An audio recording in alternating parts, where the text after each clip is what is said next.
Alhamdulillah wa salatu wa salam ala rasulillah wa ala alihi wa sahbihi wa man wala. Nous avons quelque peu expliqué le verset traitant de l'khimar comme notion vestimentaire qui traduit la pudeur dans le rapport au corps par rapport aux femmes, parce que le problème aujourd'hui dans la communauté musulmane concernant la pudeur et les vêtements touche plus la femme que l'homme. Aujourd'hui, quand on parle de la pudeur, on pense à la femme plus qu'à l'homme, et quand on pense à la pudeur de la femme, on pense mécaniquement à la question du concept de l'hijab qu'on a refuté théologiquement et canoniquement parlant. Le voile, c'est un concept inventé qui détourne du sens fondamental de la notion de la pudeur. Pudeur est une attitude spirituelle, intérieure, théologique, canonique, éthique, qui dépasse le seul répertoire du vêtement. Les vêtements comme dimension est respecté, il doit être intégré dans l'ensemble de la pudeur. Mais on ne peut pas réduire la pudeur uniquement à la question de la nudité. Il y a des gens qui sont couverts, ils sont habillés mais qui sont nus. Il y a ceux qui sont en apparence nus mais qui sont couverts. Kasiyat, ariyat. Ils sont en apparence bien habillés, mais au fond, ils ne le sont pas. Ils sont habillés physiquement, mais dénudés moralement. Parce qu'on peut être bien habillé, selon les canons classiques de la charia, mais le comportement ne suit pas, n'est pas en conformité par rapport à cette apparence.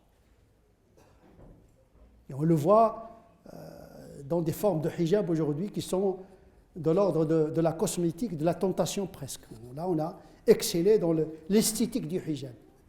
On assiste aujourd'hui dans des pays à des défilés de mode de hijab. C'est devenu vraiment un produit capitalistique. Et bientôt, Christian Dior et les grandes maisons de haute couture, ils vont s'approprier le concept du voile lorsqu'ils vont comprendre que c'est rentable en matière économique. Ça s'appelle un détournement de symbole. Ça veut dire que l'habit qui est fait pour la pudeur, elle devient l'habit pour se mettre en relief. Et là, ça s'appelle une confiscation des concepts. Il y a donc une portée psychologique dans le rapport aux habits. Il n'y a pas que le rapport moral. Généralement, c'est comme dans la prière. On dit Allah Akbar, on commence dans la prière, mais on finit dans le souk. On finit dans le supermarché. Le problème, ce n'est pas le départ, c'est la fin. Au départ, on s'habille islamiquement, et on finit dans la mode. C'est comme ça, dans beaucoup de pratiques de l'islam. À un moment donné, on ne sait pas est-ce qu'il s'agit véritablement d'une pratique spirituelle ou bien d'une pratique de tendance, une pratique identitaire. Et donc, il faut toujours, sans cesse, faire un examen de conscience. Quelle est l'intention de l'acte?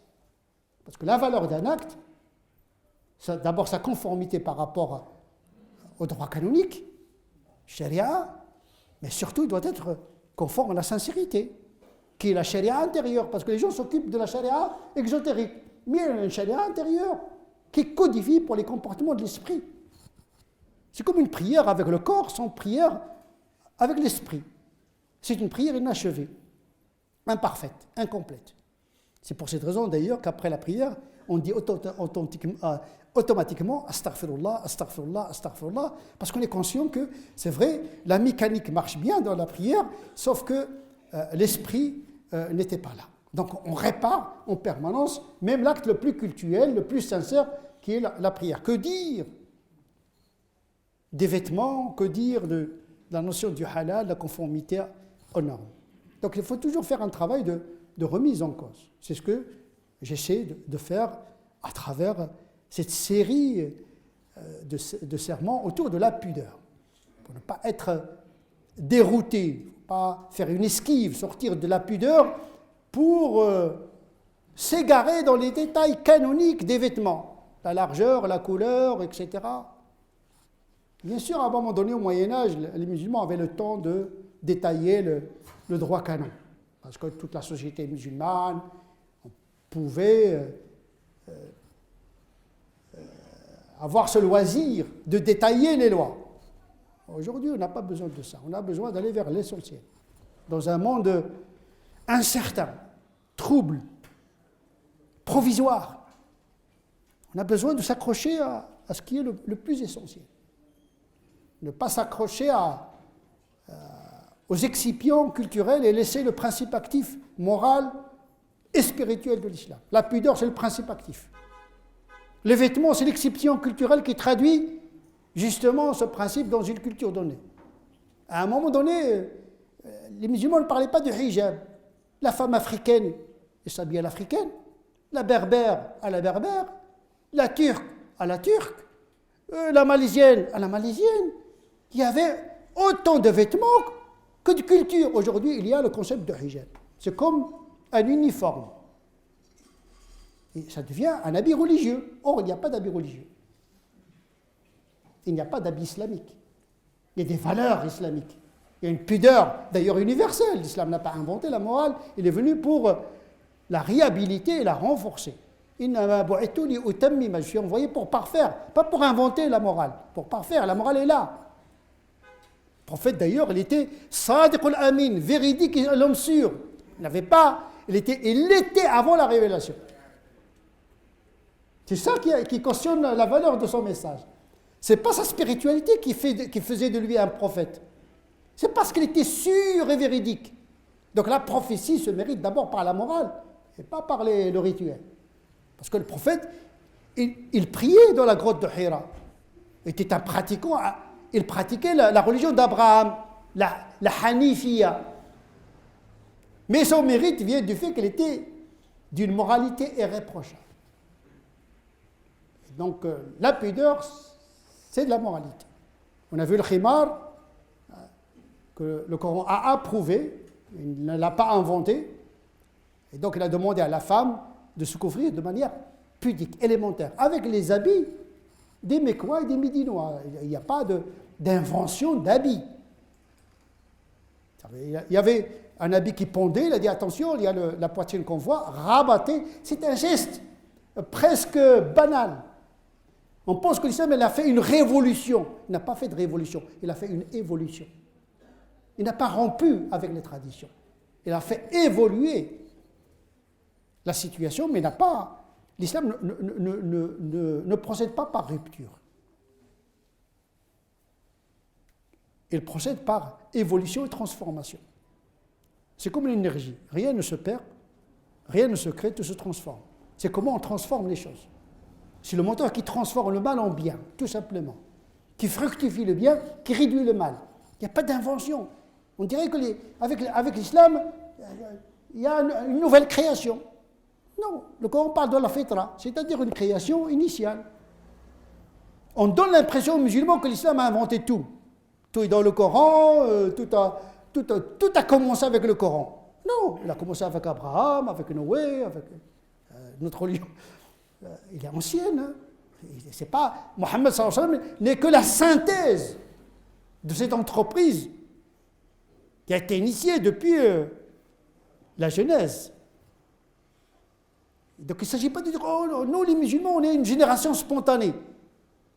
C'est comme des bactéries qui font éruption de nulle part. Même les bactéries ne naissent pas de nulle part, il n'y a pas de génération spontanée. On est toujours à partir de quelque chose. Bien l'islam, il est né à partir d'une réalité. Et bien dans cette réalité, il y a des habits vers lesquels le prophète, l'islam, a renvoyé comme traduction de la pudeur. Le khimar, et puis le jilbab, qui est un habit large que le Coran a demandé de porter aux femmes lorsqu'ils veulent sortir de chez elles. C'est-à-dire le jilbab, hein, c'est un habit à l'époque que les femmes mettaient pour sortir de la maison. Les circonstances de la révélation de ce verset de Jilbab, qui est notre deuxième verset,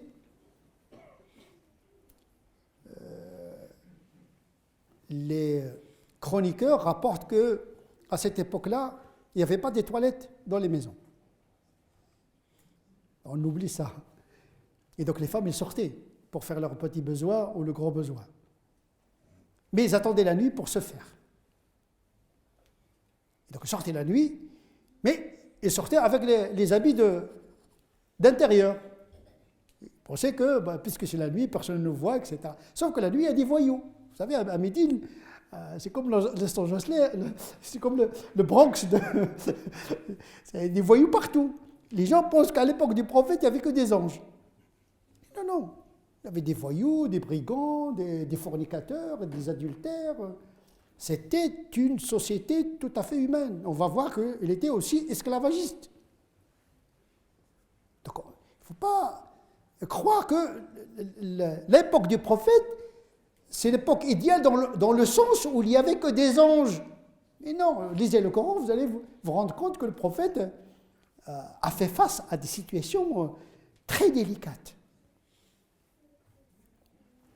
Et donc, il sortait la nuit pour leur faire le besoin, sans mettre les habits d'extérieur. Donc, le Coran il a dit, attention, si vous voulez sortir, il faut mettre quelque chose. C'est une pudeur alimentaire. C'est comme une femme qui sort aujourd'hui avec une chemise de nuit, ça ne se fait pas. On a fait de ce verset comme l'alpha et l'oméga de toute la pudeur. Alors qu'à cette époque-là, c'était naturel, c'était un ordre possible, accessible. Et s'ajoute à ce fait que cet habit-là ne concernait pas toutes les femmes. Selon Omar ibn Khattab et beaucoup de compagnons, cet habit d'extérieur ne concernait que les femmes libres. Les femmes esclaves, elles peuvent sortir avec des habits légers, cheveux en l'air, etc., parce que, tout simplement, elles étaient de corvée, elles étaient au service de leur maîtresse et leur maître, et donc leur mobilité, on a parlé d'anthropologie de l'habit, ça veut dire que l'habit est en fonction de la mobilité. Le salarié, ce n'est pas comme le directeur, ça dépend du secteur du travail, donc ce n'est que rappeler une évidence. Que depuis que Dieu a créé les hommes, ils ont inventé des habits en fonction du climat, en fonction du travail, en fonction du sexe, en fonction de la culture. Tout ceci, l'islam l'admet. Mais bien sûr, il y a des limites. On ne va pas se mettre avec un maillot, on sort dehors, on dit voilà, c'est la culture. Non, il y a des limites. Parce qu'il y a des gens qui vont comprendre et disent, monsieur, l'imam est en train complètement de déraper, en train de dire, voilà, la culture, on peut faire n'importe quoi, on peut s'habiller. Non, quand même, il y a une pudeur élémentaire. Il ne s'agit pas de remettre en cause la notion de la pudeur et c'est-à-dire cacher sa nudité. Mais quand on donne une importance démesurée au hijab, comme on le fait actuellement, on dit on marche sur la tête. C'est-à-dire on fait une esquive. On ne veut pas affronter en vérité le vrai problème. Ce n'est pas en cachant la femme qu'on va mettre à l'abri l'homme. Parce que l'homme, il est capable d'avoir des yeux de laser, de transpercer les murs et les hijabs. Des renifleurs, ça on n'y peut rien. Même à l'époque du prophète, même dans les pays où il y a une ségrégation sexuelle, où les hommes sont séparés des femmes, ils ne sont pas épargnés du facade, mais dans des formes plus subreptices et plus violentes encore. L'inceste, etc. On le sait, ça. Ce n'est pas la séparation, ni le voile, dans le sens de la couverture de la femme, qui va préserver l'homme tant que l'homme ne s'est pas préservé de lui-même. Le combat, il est intérieur. On ne peut pas rendre le monde purifié, où il n'y a pas de tentation. Dieu veut que le monde soit éprouvé, les hommes par les femmes et les femmes par les hommes. Ce n'est pas dans le projet de Dieu que d'éradiquer la tentation. C'est ça qui fait le charme de la vie. C'est un combat, une modération des instincts. C'est ça la lutte, le djihad. Si on épurie la tentation, le djihad de neuf, à quoi va servir? Il y a des gens qui veulent faire des artifices canoniques pour préserver l'homme. Mais attention, les deux versets, celui qui parle de khimar et celui qui parle de jilbab, n'évoquent jamais la séduction ni la tentation.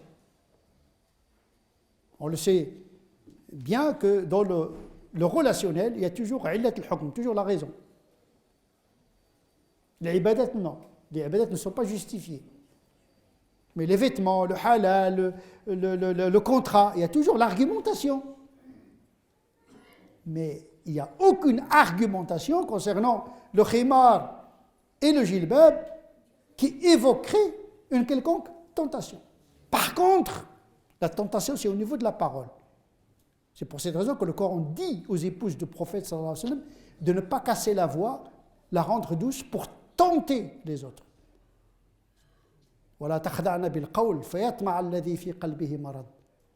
C'est la parole qui peut tenter. C'est la manière de marcher, de parler qui peuvent tenter. Et alors, c'est le risque de la vie. On ne peut pas épurer le monde pour que les gens vivent dans un monde angélique. Il faut faire avec. C'est une contamination nécessaire sur laquelle le djihad al-nafs et le mérite moral n'auraient aucun sens. Ce n'est pas dans le projet de Dieu d'isoler la femme avec l'homme, parce qu'à l'époque du prophète, il y avait les femmes, les hommes, dans le marché, dans la mosquée. Et on a des exemples d'Aïcha qui était à la tête d'une armée. Et pourtant, elle avait l'obligation de rester chez elle. Et pourtant, quand il a vu que c'est nécessaire de sortir pour venger Uthman, c'était son avis canonique. Elle est sortie. Pourtant, il a reçu l'ordre de ne pas sortir de la maison parce qu'il a compris que l'ordre est conditionné. C'est-à-dire que s'il y a nécessité, la femme peut sortir. Même pour les femmes du prophète qui ont reçu l'ordre direct de ne pas sortir. Que dire des femmes, des autres femmes qui n'ont pas reçu l'ordre de sortir? Au contraire. Il y a même dans le grand verset du témoignage qui dit, lors des contrats dans le marché, s'il n'est pas un homme, cherchez 2 femmes. Ça veut dire que les femmes doivent être dans le marché pour assister comme témoin à un contrat de commerce. C'est presque une incitation à la présence de la femme dans les lieux de commerce. Et donc l'islam ne vient pas. La mixité, c'est un mot étranger à le fiqh. Le fiqh ne dit pas l'khtilat haram. Ce mot n'existe pas dans le fiqh. C'est avec l'islamisme qu'on découvre le hijab, l'khtilat. On a inventé des concepts qui n'existaient pas chez les savants anciens. On ne savait pas ça. Qu'est-ce que ça veut dire l'khtilat? La mixité, c'est quoi la mixité? C'est pas la mixture. Il n'y a pas les hommes qui sont imbriqués sur les femmes. Il n'y a pas une mixture. C'est pas on fait tourner on mélange. Non. Chacun garde son identité. Ce sont des faux concepts qui troublent l'ordre mental des musulmans. Il faut armer les musulmans par une pudeur, par une morale solide et laisser-les vivre leur vie dans un monde intriqué, incertain, déroutant. Aujourd'hui, c'est la femme qui paie le prix de cette charia de prévention. Par prévention, la femme doit s'habiller comme ça, elle doit rester à la maison, etc. D'abord, ce n'est pas possible. Sinon, on va pousser les gens à désobéir à Dieu et à la religion. Or, Dieu ne cherche pas à être désobéi. On fait désobéir les gens à Dieu. Vous vous rendez compte, en multipliant les interdits, on fait obstacle aux gens d'accéder à Dieu. Le Coran lui-même dissuade les musulmans de poser des questions pour ne pas provoquer l'interdiction. Non. Nous, il y a des savants qui ont l'art de multiplier les interdits pour repousser les gens de Dieu. Au lieu de faciliter la marche vers Dieu. Il y a de ces pratiques qui troublent le musulman, qui le marginalisent, qui l'handicapent socialement, professionnellement, et qui se répercutent négativement sur sa spiritualité, tout simplement. Parce que la matérialité de la vie fait partie de la spiritualité du musulman. Quand le musulman est touché dans son avenir professionnel et matériel, eh bien sa prière aussi est infectée par l'échec. Donc tout se lie, la femme aussi, la femme comme l'homme aujourd'hui. On n'a pas besoin de force pour accéder au pouvoir intellectuel, politique et économique. C'est la force cérébrale. Voilà, c'est les muscles aujourd'hui. Même les guerres aujourd'hui, avec des drones, on n'a même pas besoin de former des armées aujourd'hui. Il y a encore des musulmans, des islamistes qui sont avec l'épée, là, Allahu Akbar, il veut faire la guerre avec l'épée, avec des flèches. La sunna même, il veut la pratiquer, reproduire l'histoire du prophète sallallahu alayhi wa sallam. La sira, ils veulent la reproduire, comme si notre histoire est notre code. C'est pourquoi on donne une image ridicule. au monde. Il y a un problème. Il y a un problème. Pourquoi les musulmans, ça ne marche pas chez eux? Parce qu'il n'y a pas de moralité. Il n'y a pas d'akhlaq. Et les savants contribuent à cette diversion. Halal, haram. Ils pensent qu'avec des fatwas, il va régler les problèmes. Comme les fatwas sont des comprimés, on va injecter des seringues de fatwas, on va régler le problème. Non, mais le problème, il est là. Hein. Les fatwas passent, la réalité reste. Comment affronter ça? Avec l'essentiel. Je reviens à la question de le djilbab. Omar, il a compris qu'il s'agit d'une disposition de strate sociale. Il a interdit aux esclaves de porter le djilbab. On sait que Ibn Abbas et Salama et Aïcha permettent à l'esclave masculin de regarder sa maîtresse, ses cheveux, comme un membre de sa famille, puisqu'il est toujours à la maison, au service. Et pourtant, c'est un étranger, c'est un homme. Il peut même se marier avec lui. Ça veut dire la maîtresse, elle peut se marier avec son esclave dans la tradition musulmane, selon l'avis d'Ibn Rushd dans son ouvrage monumental et mémorable de Bidayat al-Mujtahid. Il faut dire que l'esclavagisme à cette époque-là n'était pas racialiste. Les esclaves étaient majoritairement des Arabes, des Romains, des Éthiopiens. Donc l'esclavagisme de cette époque-là n'était pas un esclavagisme racialiste, c'est-à-dire le blanc qui rend esclave le noir. Non, l'esclavagisme était une économie de l'époque. C'était l'équivalent du salarié d'aujourd'hui. Avec la révolution industrielle, on n'a plus besoin d'esclaves, on a libéré tout le monde. Ce n'est pas par humanisme, comme j'ai dit, c'est vrai, c'est par philosophie, mais surtout par intérêt économique. L'esclave, lorsqu'il est devenu non rentable, on a fait tout pour libérer les esclaves parce que ça coûtait très cher au maître. Donc c'était une économie. Liquider les esclaves à cette époque-là, c'est créer une perturbation économique incommensurable. Donc l'islam, il a pris en considération l'esclavagisme, pas pour l'approuver, pas pour le canoniser, mais il était un obstacle qu'il faudrait modérer tout simplement. Donc il y avait les vêtements pour la femme esclave, les vêtements pour la femme noble, c'était des codes de l'époque. Aujourd'hui, il y a des gens qui veulent reproduire les mêmes codes qu'à l'époque du prophète. Il y a même des gens qui ont un projet de rendre des hommes libres esclaves. Il faut faire des guerres pour ressusciter des versets dans le Coran. Ça veut dire reproduire l'histoire du moment coranique pour pouvoir appliquer à la lettre le Coran. Là, on inverse complètement la pyramide. Et donc, effectivement, cette question de pudeur est allée jusqu'à se traduire dans une même société selon les strates sociales. La femme libre, la femme esclave. Pourtant, une femme esclave, elle pourrait être plus belle 1000 fois que sa maîtresse. Donc, ce n'est pas une question de séduction, parce que le Coran n'évoque pas de séduction dans le khimar ni dans le djilbab. Par contre, il parle de la séduction dans le comportement. Il met en garde la femme, doucement, gentiment, quand elle marche.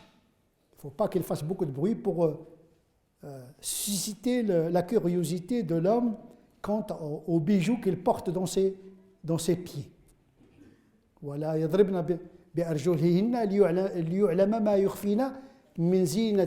l'impudeur est plus dans le comportement que dans le vêtement.